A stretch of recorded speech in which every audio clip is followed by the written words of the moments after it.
નમસ્કાર મિત્રો, welcome to the channel. તો આજે આપણે એક તદ્દન નવો વિડીયો લઈને હાજર થયા છીએ, જેમાં આપણે જોઈશું કે વિડીયો સિનેમાનું લાયસન્સ મેળવવા માટે ફોર્મ ક્યાંથી લેવાનું છે, કેવી રીતનું ભરવાનું છે, અરજી પાસ થતાં કેટલો સમય લાગશે, તે તમામ માહિતી આપણે આ વિડીયોમાં જોઈશું। તો જો તમારે વિડીયો સિનેમા યાની કે ટોકીઝનું લાયસન્સ મેળવવું હોય તો તમે આ ફોર્મ ભરી શકો છો અને કોઈ પણ વિડીયો સિનેમા યાની કે ટોકીઝ ચાલુ કરી શકો છો। તો તેમાં સૌથી પહેલાં છે તમારે અરજી કોને કરવી, તો તમારે જિલ્લા મેજિસ્ટ્રેટ યાની કે કલેક્ટરને અરજી કરવાની હોય છે અને તેનો નિકાલ જિલ્લા મેજિસ્ટ્રેટ કરે છે। તો જો તમારે વિડીયો સિનેમાનું લાયસન્સ મેળવવું હોય તો ફોર્મ કેવી રીતનું ભરવું તે હવે આપણે જોઈશું। તો તેમાં સૌથી પહેલાં છે તમારે તેની સાથે કયા કયા આધાર પુરાવાની જરૂર પડશે। તો પહેલો છે ચારિત્ર અંગેનો સ્થાનિક પોલીસનો દાખલો, ત્યારબાદ સ્થાનિક સંસ્થાનું ના વાંધાનું પ્રમાણપત્ર, ત્યારબાદ ઉંમરનો પુરાવો અને રહેઠાણનો પુરાવો, ધંધાના સ્થળની માલિકીના પુરાવા, ત્યારબાદ જગ્યાના સ્થળની વિગતનો માપનો નકશો અને આગ અકસ્માત સામે સાવચેતી રાખવાના સાધનોની વિગત।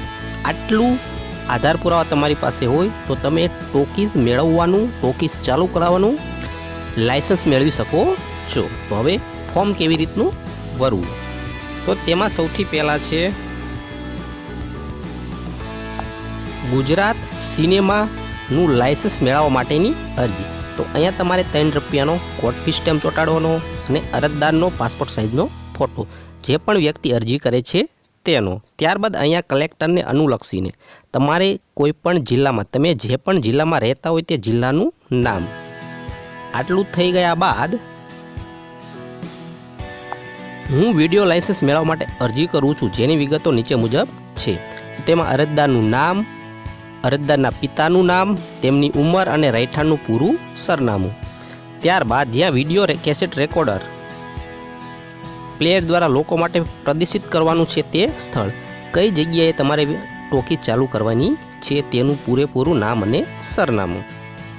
આટલું થઈ જાય ત્યારબાદ ગુજરાત સિનેમા પ્રદર્શનનું નિયમન કરવા બાબત નિયમ 11માં ઉલ્લેખ કરેલા દસ્તાવેજો, જે નિયમ 11માં છે તમામ દસ્તાવેજ જોડવાના। ત્યારબાદ સંબંધિત મ્યુનિસિપલ કોર્પોરેશન નગરપાલિકાની મંજૂરી મેળવેલ નકશો મળી જાય તે પણ તમારે જોડવાનો। ત્યારબાદ લાયસન્સના ચારિત્ર સંબંધી પોલીસ સુપ્રીમનું અથવા તેમની હેઠળનું અધિકારીનું પ્રમાણપત્ર। ત્યારબાદ ભારત ટેલિગ્રાફ અધિનિયમ 85 અંતર્ગત ટેલિવિઝનના વાણિજ્ય ઉપયોગ માટે મેળવેલ લાયસન્સની ફોટો નકલ, સ્થળની માલિકી અથવા ભાડુઆત હકના દસ્તાવેજ અને ફિલ્મના પ્રદર્શન માટેની સમયસૂચિ, તમે કયા કયા સમયે શો રાખવા માગો છો તે, તો કે પહેલો શો, બીજો શો, ત્રીજો શો, ચોથો શો, કેટલા વાગ્યાનો હોય છે તે તમામ માહિતી દર્શાવવાની। ત્યારબાદ ટેલિવિઝનની પડદાની અને વિડીયોસ્કોપ પડદાની લંબાઈ, કે છે ને 60 70 mm, 60 mm, તમારે પડદાની લંબાઈ, મોટાઈ કેટલી રાખવાની છે તેની માહિતી, ઇમારત સંબંધિત અન્ય માહિતી। આટલું થઈ ગયા બાદ લાયસન્સ માટેની અનામત રકમ, તમારે અનામત રકમ એક ચલણ ભરવાનું રહેશે અથવા વાઉચર ભરી દો। ત્યારબાદ અહીંયા તારીખ લખવાની, અહીંયા સ્થળ અને અહીંયા અરજદારની સહી અને અંગૂઠાનું નિશાન, જે પણ વ્યક્તિ અરજી કરે છે તે। એટલું થઈ ગયા બાદ તમારે વિડીયો સિનેમા લાયસન્સની માગણી અરજદારે ચારિત્ર અંગોનો એક દાખલો રજૂ કરવાનો રહેશે, જે આવી રીતનો હોય છે, જેમાં અરજદારના પાસપોર્ટ સાઇઝનો ફોટો ડાબી સાઈડમાં જોડી દેવાનો।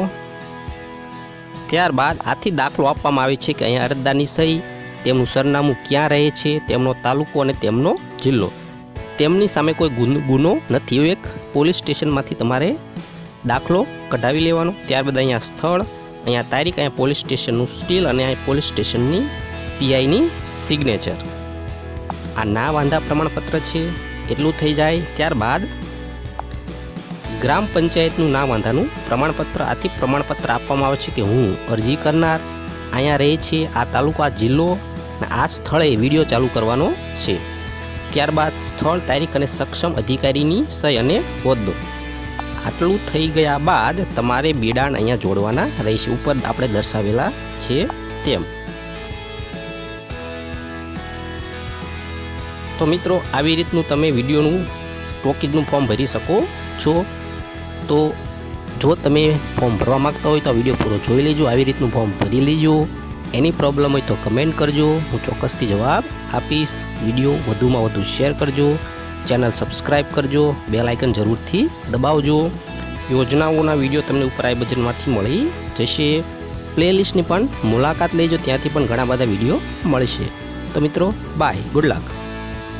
અને PDF જોઈતી હોય તો કમેન્ટ કરજો.